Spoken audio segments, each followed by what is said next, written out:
성경 말씀 신약 성경 빌립보서 4장 2장입니다. 빌립보서 2장 1절에서 4절까지 신약 성경 319쪽입니다. 말씀 봉독해 드리겠습니다. 그러므로 그리스도 안에 무슨 권면이나 사랑의 무슨 위로나 성령의 무슨 교제나 긍휼이나 자비가 있거든 마음을 같이하여 같은 사랑을 가지고 뜻을 합하며 한 마음을 품어 아무 일에든지 다툼이나 허영으로 하지 말고 오직 겸손한 마음으로 각각 자기보다 남을 낮게 여기고 각각 자기 일을 돌볼 뿐더러 또한 각각 다른 사람들의 일을 돌보아 나의 기쁨을 충만하게 하라. 아멘. 하나님의 영광의 그 은혜가 오늘 이 아버지 집에서 힘을 얻게 하시는 은혜로 저와 여러분들 가운데 함께 하시길 바랍니다. 몸도 마음도 힘을 얻고 새 힘 얻는 복된 귀한 날 되시길 바랍니다.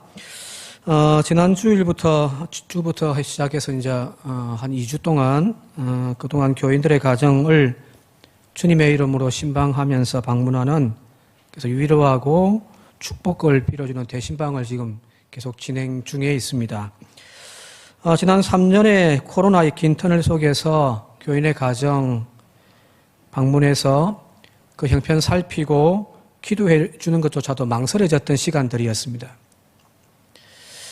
그러나 감사한 것은 다시금 교인들의 가정을 방문하여 신방하고 함께 기도하고 축복해 줄 수 있었던 것이 너무너무 감사합니다. 자, 그런데 막상 이 3년 만에 다시 시작되어진 이 대신방을 하면서 제가 느끼는 소회 하나가 있습니다. 전반적인 소감은 교인들 한 가정, 교인들 한 사람 마치 섬처럼 고립되어져 있다라고 하는 생각을 가집니다. 마치 큰 홍수로 인해서 마을마다 물이 가득 차가지고 섬처럼 고립되어져 있는 그런 모습 한번 사진 한번 보여주실래요? 예. 물론 저기 이제 바다입니다만은 그냥 홍수라 생각하시고 보시면 좋을 것 같아요. 어제까지는 이 마을 저 마을들이 서로 연결되어진 길을 통하여 왕래하면서 서로 오고 가던 교류가 있어 왔는데 코로나라고 하는 큰 홍수가 내려져서 언덕마다 서로 고립되어져 있는 섬처럼 그냥 둥둥 떠 있는 거죠. 교인들의 지금 형편이 그렇다는 겁니다. 저 건너편 이웃 마을이 섬으로 분리되니 그 안에서 무슨 일이 벌어지고 있는지 무엇을 하고 있는지 도통 서로 알 수가 없습니다. 어제까지 함께 웃고 울면서 함께 기도를 나누던 성도 간의 아름다운 그 교제가 끊어져 버리고 교인들 개개인이 각자 도생하면서 섬처럼 신앙생활하고 섬처럼 살아가고 있는 그 현실을 보면서 사실은 너무너무 가슴 아팠습니다. 그러나 다행히도 범람했던 그 물이 점점 빠지고 있잖아요. 그렇죠? 땅이 드러나기 시작하고 길이 다시금 보이기 시작한다는 겁니다. 속히 성도와 성도의 소통과 교제 길이 복구되어질 수 있기를 바라고요. 서로의 마음과 마음이 연결되어져서 고립되어 혼자 힘들어하던 성도들의 그 신앙생활에서 다시금 함께 손잡고 주님 앞으로 나아가는 그런 성도의 아름다운 교제가 어디속히 회복되어질 수 있기를 바랍니다. 지금 그 숙제를 지금 가슴에 품고 있습니다. 다들 이제 힘들지만 구역 예배 다시 시작합시다. 교회에서 성도 간에 서로 교제할 수 있는 그런 시간들 올해는 좀 많이 만들어야 되겠다는 생각을 가집니다. 마을과 마을이 오가는 길이 있듯이 그죠? 그리고 피가 흐르는 길이 있듯이 마찬가지로 사람과 사람 사이에는 오가는 길이 존재합니다. 인간은 태초부터 그렇게 더불어 소통하면서 더불어 함께 살도록 창조되어져 왔다고 우리는 성경을 통하여 배우지 않았습니까? 나 혼자가 아니에요. 독처하는 것이 하나님 보시기에 아름답지 않다고 되어 있는데 정확한 뜻은 선하지 않다라는 거예요. 그래서 짝을 돕는 배필을 만들어서 둘이 하나 되어져 한 몸을 이루는 것이 그때에서 비로소 아담이 되거든요.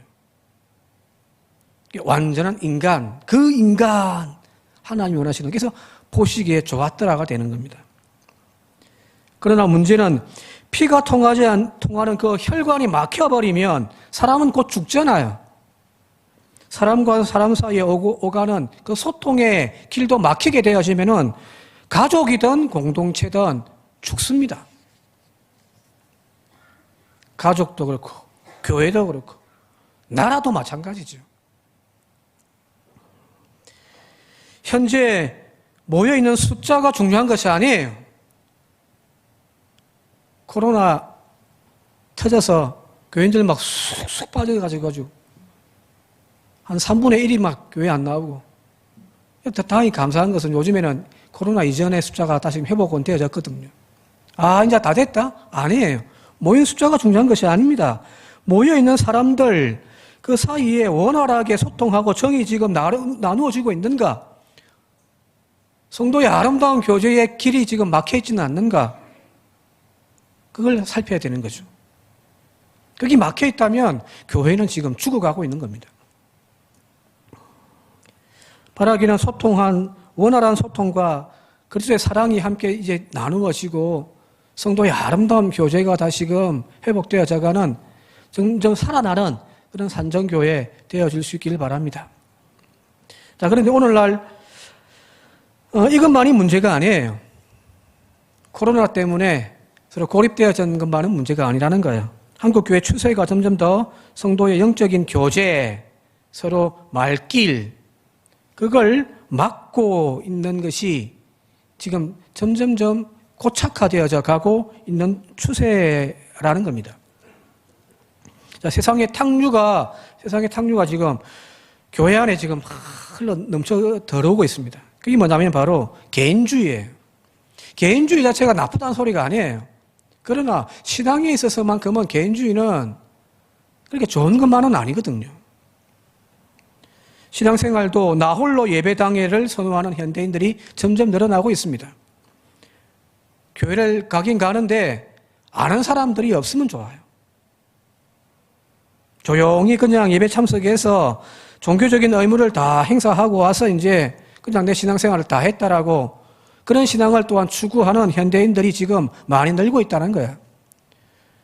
대도시에 대형 교회가 부흥되어져 가는 이유 중에 하나가 여러 가지가 있습니다만은 이런 부분도 있더라는 거잖아요. 그죠? 그냥 막 섞이는 게 싫어요. 그냥 딱 예배만 드리고 거기 인사만 하고 푹 가는 거. 코로나 팬데믹을 지나면서 온라인 예배를 이 교회 저 교회 모든 교회가 다 시도했습니다. 그것밖에 할 것이 없었으니까요. 자, 그런데 이제 점점 더 교인들 가운데에서 교회에 안 나가도 굳이 이 주일날 이 시간에 온라인으로 예배 드려도 된다 라고 하는 추세로 흘러가는 교인들도 있더라는 겁니다. 나 홀로 신앙인 거죠. 그죠? 그게 뭐 옳다 그러다 그 예배가 맞냐 안 맞냐 논할 생각은 없습니다. 그것도 예배이기도 하니까요. 그러나 중요한 것은 성경이 가르쳐주고 있는 하나님이 부르신 그리스도인들의 신앙생활은 결코 나 홀로 예배당이 아니라는 겁니다. 하나님의 자녀로서 부르심 받은 우리 모두는 다 하나님의 가족입니다. 에베소서의 교회론을 이야기를 하면서 중점적으로 계속해서 이야기하는 것이 바로 이거거든요. 우리는 하나님의 한 가족이다. 교회 공동체의 일원으로서 부름받았다는 사실을 우리는 결코 잊어서는 안 될 겁니다.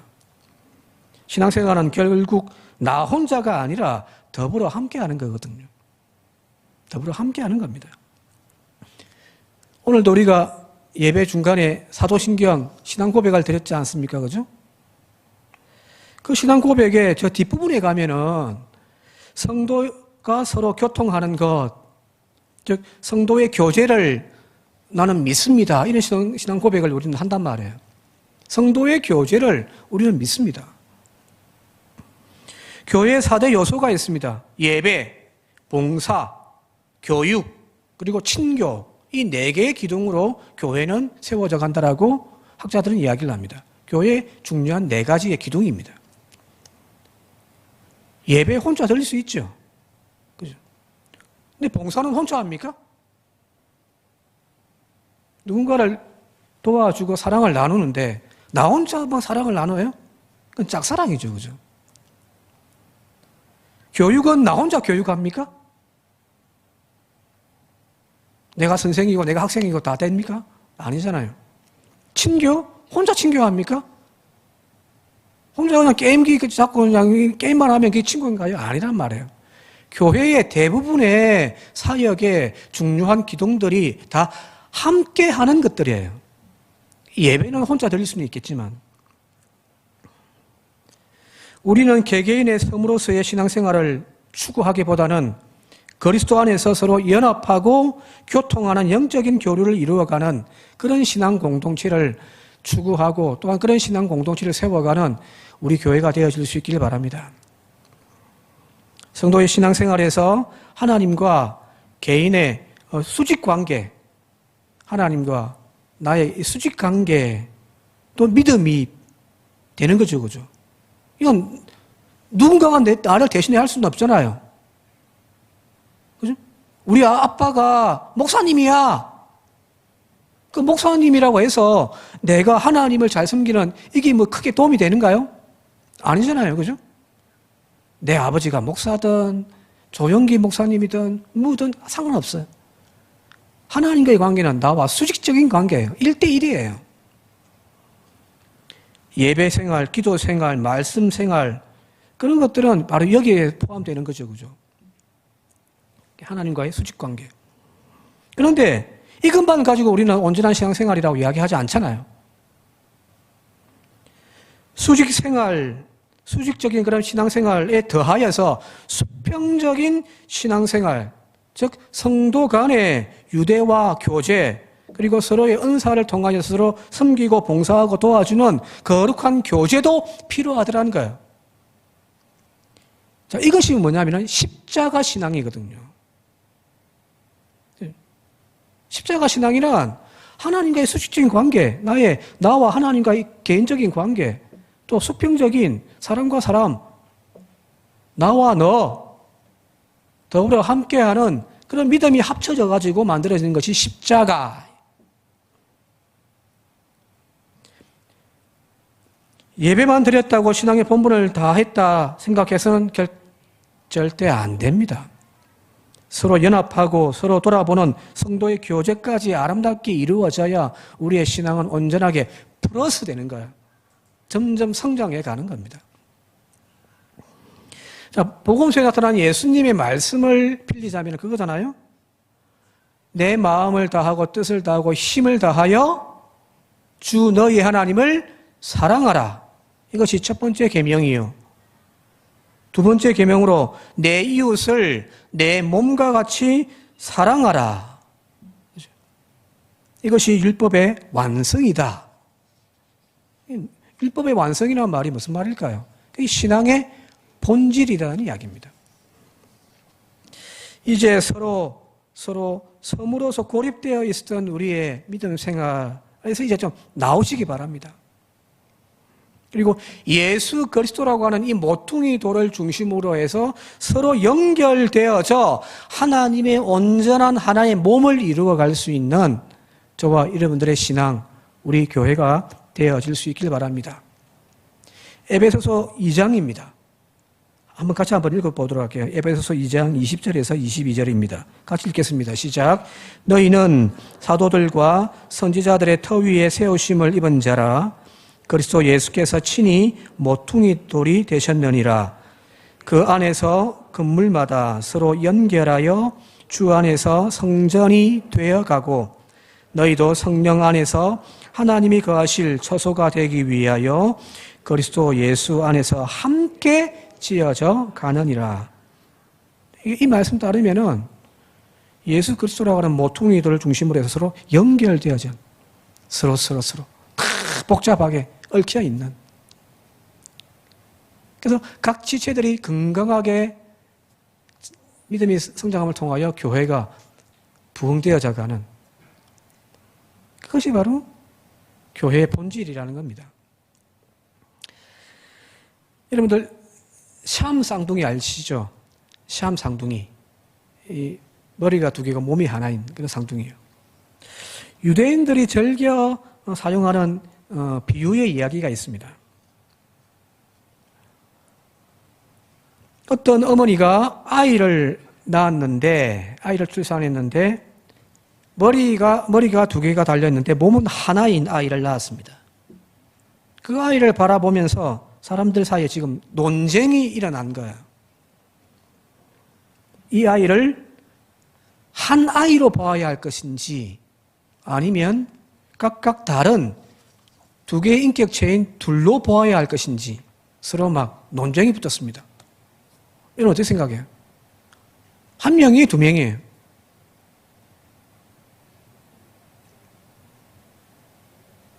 의학적으로는 분명히 뭐 답은 있습니다만은, 이만 논쟁하고 있는 가운데 그 마을에 유명한 랍비가 착 등장해서 다음과 같이 이야기를 합니다. 자, 주전자에 뜨거운 물을 끓여 가지고 오시오. 그리고 그 뜨거운 물을 조금 식혀서 한 아이의 머리에 부으시오. 뜨거운 물을 부으면 아이가 어떻게 해요? 자질라지면 울 거 아니야, 이거죠. 자, 그때 옆에 있는 다른 아이도 함께 울면 이 아이는 하나입니다. 그런데 한쪽 아이는 우는데 반대쪽에 있는 아이가 울지 않는다면 그때는 이 아이를 둘로 보아야 합니다. 그죠? 맞죠? 그죠? 근데 사실은 이게 그냥 비유적인 이야기, 지어낸 이야기이기도 합니다만은 의학적으로 아마 다리를 꼬집어 봐야죠. 심장이 한 개인가 두 개인가 이런 거가 많이 따지더라고요. 자, 이 이야기는 유대인들이 지어낸 이야기이기도 합니다만은 전 세계에 흩어져 있는 유대인들이 어디에 있든지 우리는 서로 하나다라는 것을 강조하기 위하여 지어낸 이야기입니다. 세계 각 곳곳에 흩어져 있는 유대인들이 저기서 고통당하고 있으면 다른 곳에 있는 유대인들도 함께 그 고통을 감내하고 아파해야 된다라고 하는, 그래서 우리는 하나다라고 하는 이야기를 강조하기 위한 비유의 이야기입니다. 자, 그리스도 안에서 한 몸의 지체인 우리가 서로 각각 서로의 아픔에 대하여 무관하고 관심 없고 나는 아파하지 않는다면 우리는 하나가 아니에요. 그리스도를 중심으로 우리는 한 몸으로 묶여있는 존재들이거든요. 그래서 옆에서 누군가가 아파한다면 나도 아픈 거예요. 옆에서 누가 좋은 일이 있으면 나도 기쁜 거예요. 그게 교회입니다. 바라기는 이 참된 교제가 어서 속히 회복되어질 수 있기를 다시 한 번 더 부탁을 드리겠습니다. 서로 살펴야죠, 그죠? 나 혼자 그냥 막 겨우겨우 바둥바둥 신앙생활을 하기 힘든데가 아니라 함께 할 때에 서로 성장해 가는 겁니다. 자, 그런데 이 이야기를 하니까 이제 돌아가셔가지고 한 주일 동안 이 집에 전화하고 저 집에 전화하고 찾아가서 이 집에 무슨 별일 없나 막 또 하시는 건 좋은데, 그런데 조심하셔야 할 것이 하나 있습니다. 성도의 온전한 교제와 거룩한 교통함을 이루기 위해서 우리가 유념해야 할 것이 있다는 이야기입니다. 자, 가장 대표적인 이야기로 욥기를 들 수가 있습니다. 욥이 엄청난 고통을 당하고 있습니다. 자식 다 죽었죠. 동방의 가장 큰 부자라고 했는데 모든 살림살이 다 빼앗겨버렸죠. 심지어는 이제 자기의 몸까지 병에 들어가지고 벽돌로 자기의 막 몸을 팍팍 긁고 앉아있단 말이에요. 이 소식을 들었던 욥의 세 친구가 욥을 위로하고 권면하기 위하여 왔습니다. 그런데 처음에는 아무 말도 안 하고 그냥 같이 울어만 주다가 이제 막 긴 이제 논쟁의 이야기가 막 시작됩니다. 처음에는 위로해 주러 왔는데 오히려 고난 속에 있는 욥을 더 공경에 빠뜨리는 그런 결과를 낳게 됩니다. 그래서 욥이 뭐라고 이야기하는지 한번 볼게요. 욥기 19장입니다. 욥기 19장 1절부터 3절을 세 번역으로 같이 한번 읽어볼게요. 시작. 욥이 대답하였다. 네가 언제까지 내 마음을 괴롭히며 어느 때까지 말로서 나를 산상조각 내려느냐. 너희가 나를 모두 욕한 것이 이미 수십 번이거늘 그렇게 나를 학대하고도 부끄럽지 아니하냐. 고통스러워 자기 스스로도 힘들어 죽겠는데 와서 하는 말이 위로한답시고 막 욥의 마음을 막 갈기갈기 찢어 나와 버리는 거예요.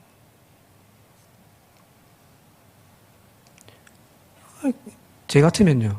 욥은 좀 그래도 양반이에요. 그러니까 당대 의인이었던 모양입니다. 제 같으면은 욕을 하고 발로 쫓아내버리겠습니다. 이것 때문에 왔냐 하면서. 실제로 저는 그런 욕을 한번 들어본 적이 있거든요. 후배 목사님이 너무 힘들어해가지고 찾아가가지고 막 앉아서 이야기를 하다가 네가 이것 때문에 잘못했고 그때는 이 바보야 그렇게 했어야지 막 간섭을 했더니 나중에는 막 성질내면서 형 이것 때문에 왔냐고 막. 우리가 그렇게 하기 쉽단 말이에요. 마치 한 가장으로 한 여인의 남편이 될 아무런 준비가 되지 않은 사람이 가정을 꾸미고 결혼하는 것과 똑같죠. 속된 말로 이 여인의 인생을 또 이 아이들의 인생을 불행하게 만드는 불행의 씨앗이 되어질 수 있다는 이야기예요. 우리가 신방을 하고 누군가를 만나 교제를 할 때에 정말 여러분들 잘못하면요 더 화가 되어질 수도 있다는 이야기입니다. 믿음의 식구들끼리도 서로의 아픔과 고통을 함께 나누기 위하여 우리가 한 발짝 더 먼저 다가가야 되죠. 그죠? 그러나 문제는 우리 안에 가시들이 다 있더라는 거예요. 가시가 다 있어요. 다가갈수록 가시 때문에 더 큰 상처를 줄 수도 있다는 이야기예요. 그래서 다가가기 전에 먼저 그의 손을 잡기 전에 내 속에 있는 가시부터 제거해 내셔야 됩니다. 안 그러면 오히려 더 큰 아픔을 줄 수가 있습니다. 사람마다 자기의 주관대로 상대를 바라보는 그런 습관들이 있거든요. 이 사람이 와서 이 이야기 던지고 저 사람이 또 이야기 던지니까 욥처럼 우리는 힘들어진단 말이에요. 사람마다 자신의 주관대로 상대를 바라보는 관점이 있는데 재밌는 이야기 하나 해서 소개할게요.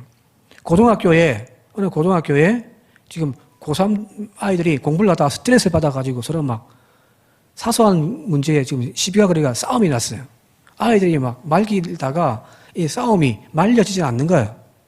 근데 그 싸움 현장을 이제 선생님들이 지나가는 거예요.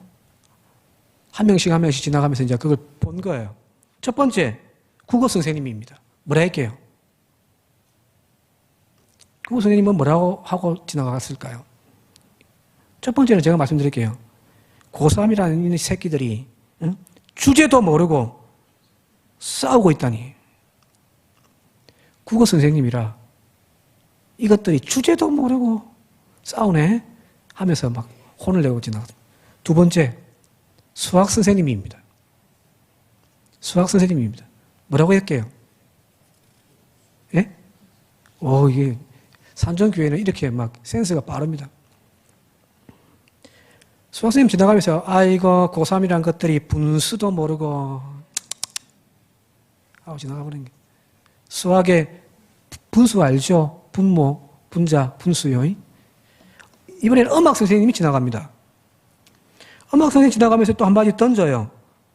근데 이 아이들에게 이제 싸우는 아이들에게 말하는 것이 아니라 옆에서 싸움 구경만 하고 있는 친구들을 향하여 한마디 던집니다. 뭐라 할게요? 너희들은 말리지 못할 망정, 장단은이나 맞추고 앉아있냐? 자, 다음은 진로 선생님. 진로 선생님은 야, 너것들 앞으로 뭐가 될런지 참 걱정이다. 진로 선생님, 진로 선생님이 하니까 또 술인 줄 알고, 술 말고요. 진로 상담 선생님. 앞으로 이 아이들이 어떤 진로를 나갈 건지 상담하는 선생님은, 아이고, 너희들 앞으로 뭘 될런지 참. 자, 마지막, 양호 선생님.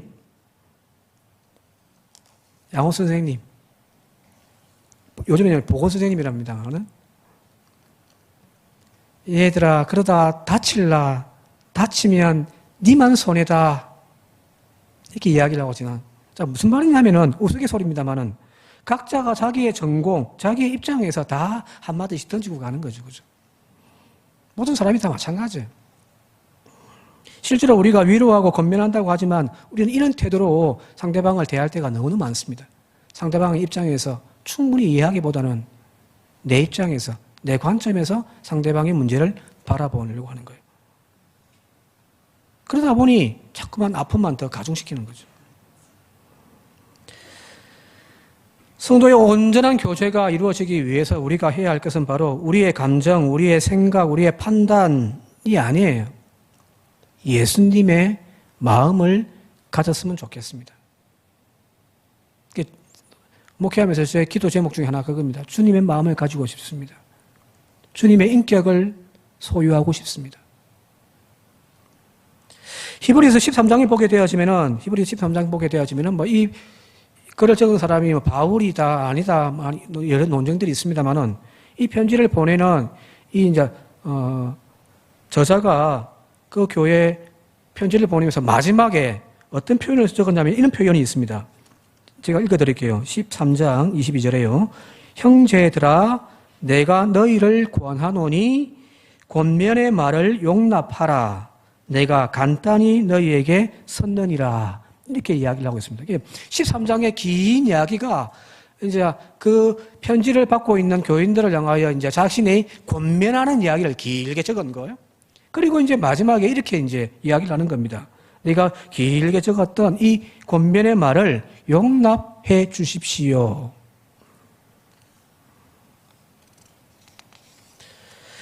사실은 자기의 수고와 막 진액을 짜내가지고 긴 권면의 글을 적었단 말이에요. 그런데 그럼에도 불구하고 마지막에 이 사람이 어떤 마음에서 이 글을 아까 22절 9절을 적었을까요? 내가 권면은 하긴 하는데 내가 지금 주제 넘은 것은 아닐까? 내가 지금 저 사람들의 형편들을 바라보면서 이렇게 저렇게 가르치고 권면은 하는데 내가 주제 넘는 소리를 하는 것은 아닐까 하는 마음이 생겼을까요? 그래서 나의 긴 권면을 용납해달라고 이 글을 적는 거란 말이에요. 그리스도 안에서 형제 자매라고 하여서 아무렇게나 관계하고 아무렇게나 행하는 것, 그건 교제가 아니에요. 폭력이지. 절제하지 못하고 마구 쏟아내는 말, 내 생각들은 사랑이 아닐 경우가 많습니다.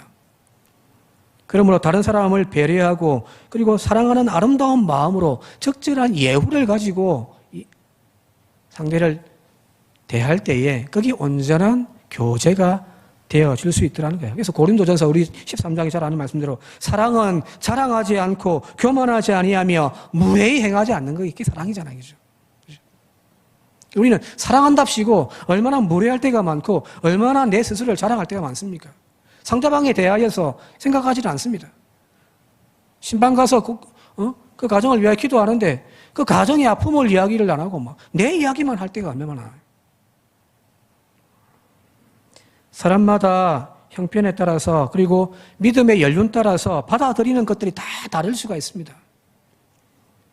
권면도 상대방에 맞춰서 하는 거예요. 이렇게 내 입장에서 이야기하는 것이 아니라 상대방이 받을 만한 믿음이면 하겠지만 그렇지 않다면 하지 마세요. 이거는 권면도 아니고 교제도 아니에요. 돌멩이 안 던지는 뿐이지. 상대방이 몰라서 안 하는 경우가 대부분은 없습니다. 내가 몰라서 그렇게 안 하는 것이 아니에요. 못해서 안 하는 거예요. 다 알아요. 그죠? 다 안단 말이에요. 시험에 당해가지고 지금 아파하고 지금 믿음이 흔들리고 있어요. 찾아가가지고 기도하면서 그래도 믿음을 지켜야지. 그러면 안 되지. 그런 말도 할 필요도 없습니다. 몰라서 그럴까요? 알아요. 아는데도 할 힘이 없으니까 지금 저렇게 주저앉아 있는 거예요. 너 이러면 안 돼, 이러면 안 돼. 믿음으로 일어서야, 믿음으로 일어서야지. 오히려 그 겉면은 잔소리밖에 안 되는 거예요. 그죠? 서로에게 문제가 생겼거나 아픔과 상처가 있을 때 사람들은 충고하려고 하고 빨리 도움을 주고 해결책을 주려고 하는 경향들이 상당히 많습니다. 특히 목사들이 심각합니다. 그 부분에서. 그런데 우리가 기억해야 할 것은 우리는 해결사가 아니에요. 해결해 주실 분은 주님이신 거예요. 성도 간의 교제에서 누군가가 아파하고 힘들어하고 지금 절망 가운데 주저앉아 있다면 찾아가서 권면하면서 해결해 주려고 하지 마십시오. 그 해결의 주체는 하나님이셔야 합니다. 우리는 단지 함께 아파해 주고 함께 울어만 줘도 됩니다. 좋은 일이 있어요? 와, 그래서 박수만 쳐줘도 됩니다. 먼저 해야 할 것은 바로 공감입니다. 공감이 안 되고 권면하는 것은 다 잔소리입니다. 그래서 저는 앞서 이야기했듯이 주님의 마음을 본받기를 원합니다. 주님의 인격을 배우기를 원합니다라고 기도하는 이유가 바로 이 부분이었습니다. 목회하면서 제가 이게 없거든요. 공감 능력이 없어요. 그래서 아까 이야기했듯이 후배 목사 만나가지고 막 힘들어 하는데 지적질이나 해갖고 그러는 게 저란 말이에요. 근데 예수님은 탁월한 공감 능력을 가지고 계시단 말이에요. 그죠? 정말 대단하세요. 고통당하고 있는 그 아픔을 당하고 있는 그 사람들을 바라보면서 성경에 기록되어 있는 예수님의 모습을 보게 되어지니까 그들을 불쌍히 여겼더라. 그런 말. 여러 번 이야기했습니다만 이 불쌍히 여기다는 말이 헬라어로 스플랑크니마조이거든요. 스플랑크조이마니. 이 말의 뜻이 바로 정확하게 스플랑크라고 하는 단어가 창자라는 뜻이란 말이에요. 창자. 스플랑크니마조이라는 뜻은 창자가 끊어지는 아픔이에요. 저 누군가가 지금 저렇게 나하고 아무 인연식도 없는 누군가인데 지금 그 고통 가운데 질병 가운데 아파하는 것을 보면서 주님은 지금 막 자신의 창자가 끊어지는 거예요. 그러니까 고쳐주는 거죠. 상대의 아픔과 고통을 보고서 머리로 판단하고 진단하는 의사가 되어서는 안 됩니다. 오히려 함께 아파주고 함께 그 고통을 공감해주고 함께 그의 손을 잡아줄 수 있을 때 바로 우리는 예수님의 인격과 예수님의 모습을 가슴을 담은 사람이 되지 않겠습니까? 그죠? 그런 사람이 가서 위로해주면 또 그런 사람과 만나면은 행복해져요. 마음이 따뜻해집니다. 위로가 됩니다. 그죠? 오늘 우리 교회의 성도 간의 교제가 바로 이런 예수님의 마음을 가지고 서로 교통하고 나눌 수 있는 그런 아름다운 교제가 이루어질 수 있길 바랍니다. 부탁드릴게요. 진단하고 평가하고 가르치지 마십시오. 내가 이 사람의 아픔을 해결해 주겠다고 함부로 덤비지 마십시오. 오히려 더 힘들게 만드는 겁니다. 그냥 예수님의 마음으로 함께 울어주고 웃는 사람이 있으면 함께 웃어주십시오. 로마서 12장에 있는 말씀처럼 성도의 쓸 것을 공급하며 손대접하기를 힘쓰라. 즐거워하는 자들과 함께 즐거워하고 우는 자들과 함께 울어주라. 이 성도의 아름다운 교제가 아닐까 싶습니다. 그래서 회복되어져 다시금 교회 나와서 아름답게 신앙생활을 할 수 있는 그런 우리의 믿음들이 되어줄 수 있길 바랍니다. 이제 말씀 정리하고 마치도록 할게요. 설교하면서 몇 번 제가 인용을 했습니다만은 또 설교하면서 또 오늘 또 인용할게요. 윤복희 씨의 여러분. 다 아시죠? 그죠? 이 노래가 어떻게 만들어졌는지. 윤복희가 남자 때문에 막 상처받아가지고 방에 들어가지고 몇 날 며칠을 먹도 안 하고 막 밖에 안 나오고 있을 때 자기 오빠 윤한기 씨가 찾아가서 지어가지고 불러준 노래라고 하잖아요. 네가 만일 외로울 때면 내가 위로해 줄게. 네가 만일 서러울 때면 내가 눈물이 되어 줄게. 어두운 밤 험한 길 걸을 때 내가 너의 등불이 되어 주마. 허전하고 쓸쓸할 때 내가 너의 벗이 되어 주리라. 나는 너의 영원한 형제고 나는 너의 친구이며 나는 너의 영원한 노래야. 나는 너의 기쁨이야. 오늘 우리 산정교회에 바로 이 아름다운 믿음의 교제가 다시금 회복되어져서 신앙생활 다 함께 신바람 나게 이루어갈 수 있는 그런 은혜가 있기를 주님의 이름으로 축원드립니다. 함께 기도드리겠습니다. 고마우신 아버지 하나님, 섬과 섬으로 분리되어져 지금까지 3년 동안 그렇게 살아왔습니다. 저기도 아프고 저기도 아픈데 교인들이지만 서로 한 믿음의 한 식구라고 하지만 그동안 서로 알아주지를 못했습니다. 혼자 아파했습니다. 혼자 눈물 흘렸습니다. 하나님, 간절히 소망하옵기는 이 끊어져 버린 교제의 다리를 다시금 연결시켜 주시옵소서.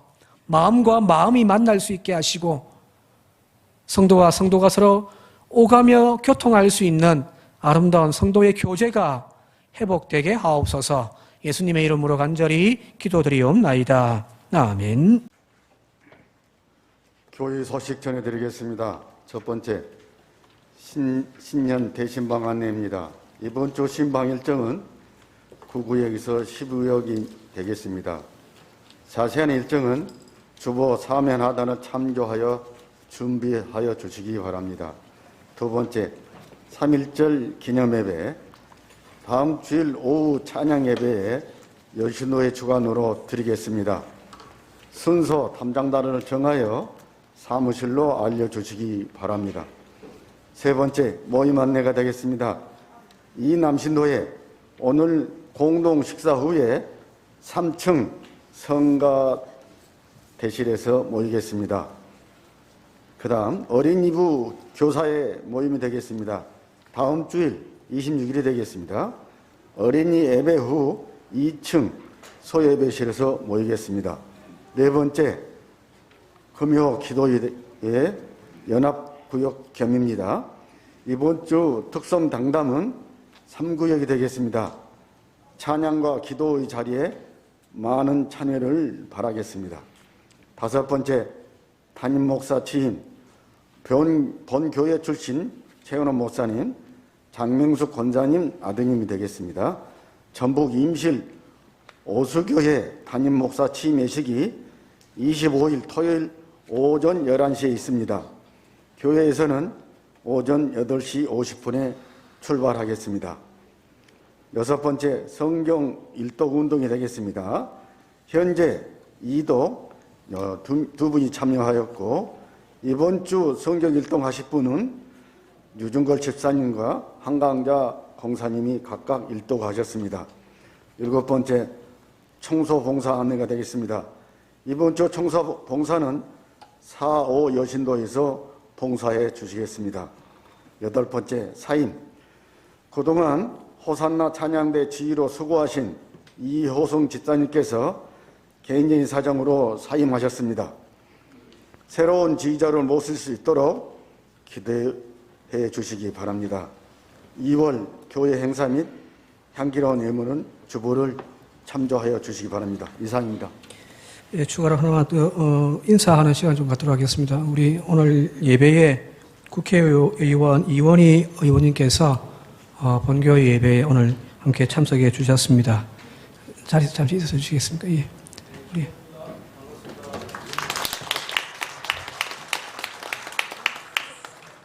예, 지금 국가적으로 많이 힘들고 정치가 지금 실종된 상황입니다만은 우리 바른 정치 또 국민들의 아픔과 눈물을 닦아줄 수 있는 정치할 수 있도록 많이 응원해 주시고 기도해 주시기를 바랍니다.